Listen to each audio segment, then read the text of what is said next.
Hi everybody, it's the Dongle Bomber, and welcome back to Zelda World's video walkthrough of The Legend of Zelda Twilight Princess. In the last video, we awakened as Wolf Link in this area, and we figured out that we were actually at Hyrule Castle. So anyway, we were just left off in that tower, and you just want to head on forward and try not to fall off the edge like I almost did there. It's a little hard not to sometimes when there's those bird things flying around. They can, if you jump at them at the wrong angle, you can fly right off the edge. Anyway, there's some more of those weird birds. I don't really know what to call them, but you can skip past them or fight them. It doesn't really make a difference. I'd suggest skip past them, but I didn't really follow my own example there. And I barely get away without him hitting me. Okay, so you appear in the stairwell, and you of course want to go up because it just seems like you would go up. And you will walk in, you see a mysterious figure, and a cutscene will take place.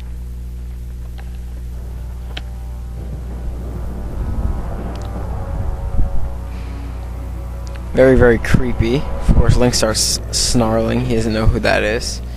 Midna laughs for some reason. I wonder why. So this mysterious figure will turn around, take a look at Link, and strangely he calms down there, which is kind of funny. So this person knows Midna, obviously, since they just spoke. And Midna seems to be mocking this person as well. I wonder why. Well, then again, that is just Midna's attitude. But it's kind of funny anyway.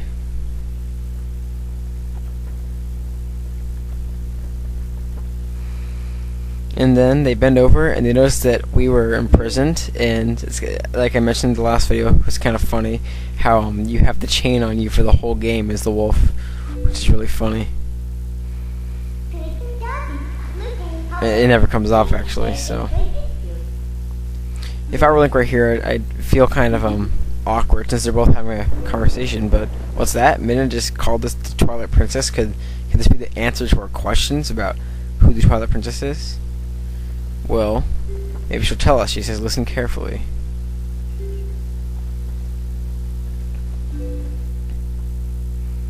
And we have another epic cutscene coming up right here.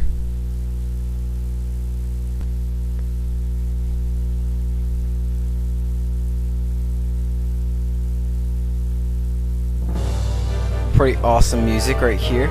It's the A Link to the Past castle music for the first castle.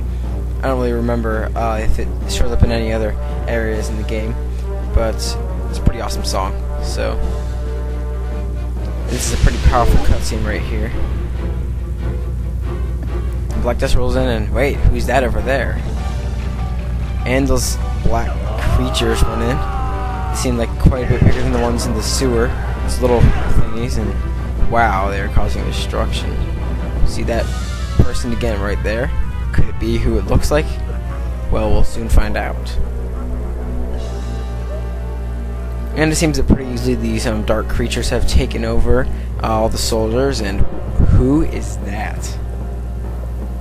Well, it turns out this is actually going to be a pretty powerful villain throughout this game, and his name is Zant. Zant is a very, very, very bad person. They did a great job with his character role, but as you can see, he easily took out all of the guards in the castle, and continues to mock everybody. Life or death. So basically, he's saying if you surrender, you'll live, and that's it. And of course, this person right here, which if you hadn't guessed by now is Princess Zelda, she chooses to surrender and drops her sword. I think it's interesting how they made Zelda a brunette in this game. It's not really a big deal, but she's always been blonde until Twilight Princess, and it's a good change. I don't think they should keep all the characters looking exactly the same throughout all the games. I don't really care one way or another, but yeah. So now it shows the town of Hyrule turning into this weird sort of dark world sort of area that we noticed when we were outside. The particle effects. This is basically what that bad guy Zant does. He completely surrounds the world in twilight. and yeah, and Zelda then explains the spirit forms and how they can't really, they just carry on their lives like normal, but the world's being consumed by evil, and that's basically the main point of this game, is ridding the Twilight, actually.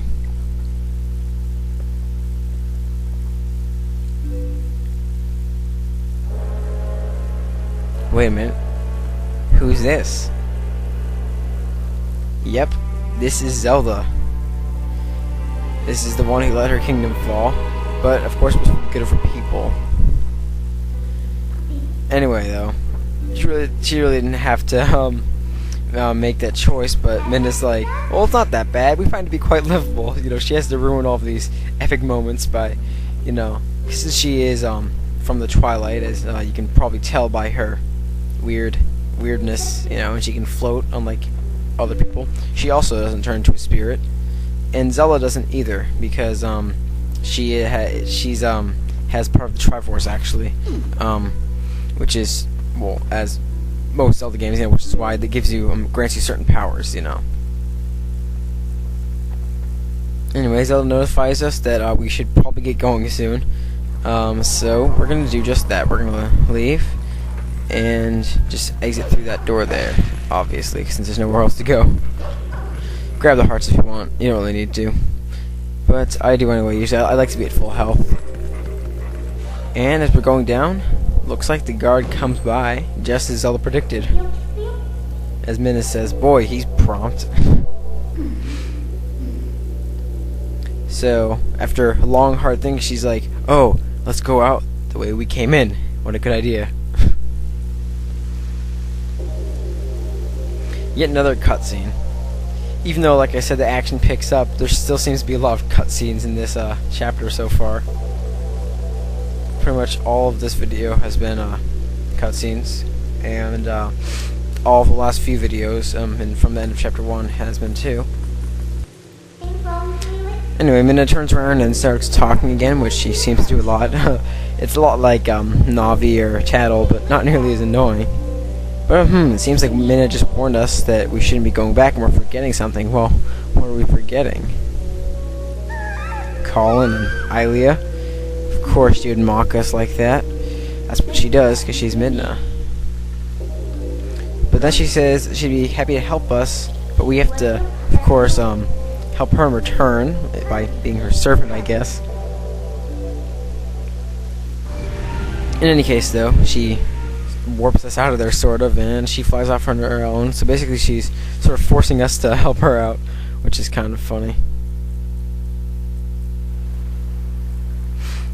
And we are transported back into the Orden Spring, which is a nice handy place to go back to, I guess. A more familiar area for Link. But wait a minute, we're still a wolf.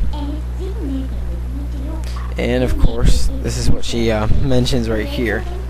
So it looks like we're going to have to do something else to turn back into human Link. So there's a wall of Twilight, and I guess we'll have to do something about that in the next video when we continue as Wolf Link in Chapter 2. See you guys later. This is the Donga Bomber signing out.